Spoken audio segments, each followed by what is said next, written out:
A powerful 7.8 magnitude earthquake struck the eastern coast of Russia's Kamchatka Peninsula on Thursday, September 18th, triggering violent tremors across the region and raising major concerns about tsunami risks in the Pacific Ocean.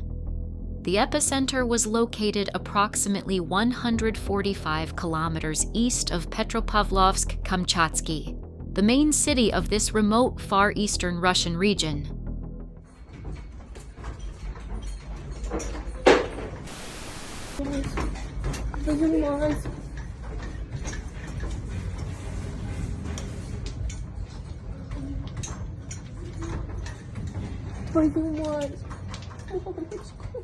Uncertainty remains regarding the exact depth of the seismic focus. Initial estimates suggest a relatively shallow depth of 10 kilometers, while other sources indicate 40 kilometers. This technical divergence is crucial for assessing the extent of potential damage and tsunami wave formation risk, as shallow earthquakes are typically more destructive.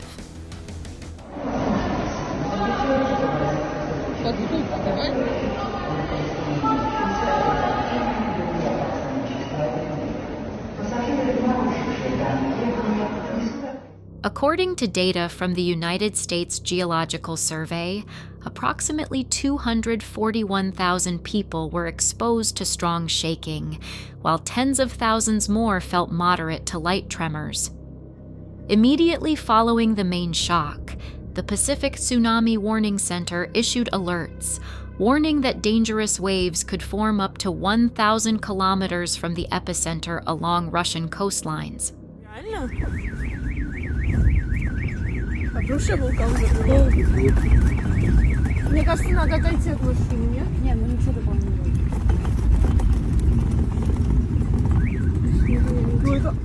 While no immediate direct threat to Hawaii was confirmed, authorities specified that potential waves could have reached the islands around 3 p.m. Hawaiian Standard Time.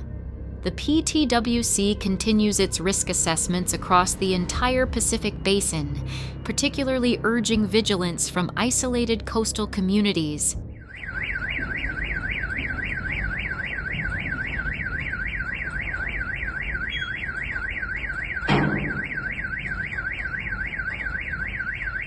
This natural disaster occurs within a particularly concerning geological context. The Kamchatka Peninsula sits on the famous Pacific Ring of Fire, a zone of intense seismic and volcanic activity. The major magnitude 8.8 earthquake that had struck the region on July 29, 2025, in the same subduction zone had already caused significant coastal displacement, uplift, and subsidence, while increasing regional seismic stress.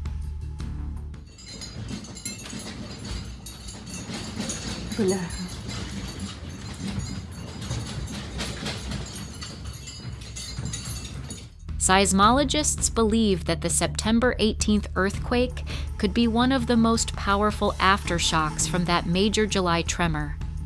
This hypothesis reinforces fears of a series of significant earthquakes in the Kamchatka region in the coming months or years. Seismic activity along this subduction zone remains under particularly close monitoring, not only for Russia, but for all countries bordering the Pacific Ocean, from Japan to Alaska.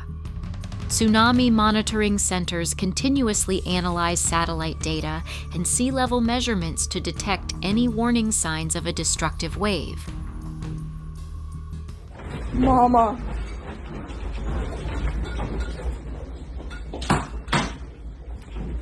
So bad, so bad. To stay informed about the latest news regarding natural disasters and major geological events, don't forget to subscribe to our channel and enable notifications. Your support allows us to provide you with faster and more reliable information about these crucial events.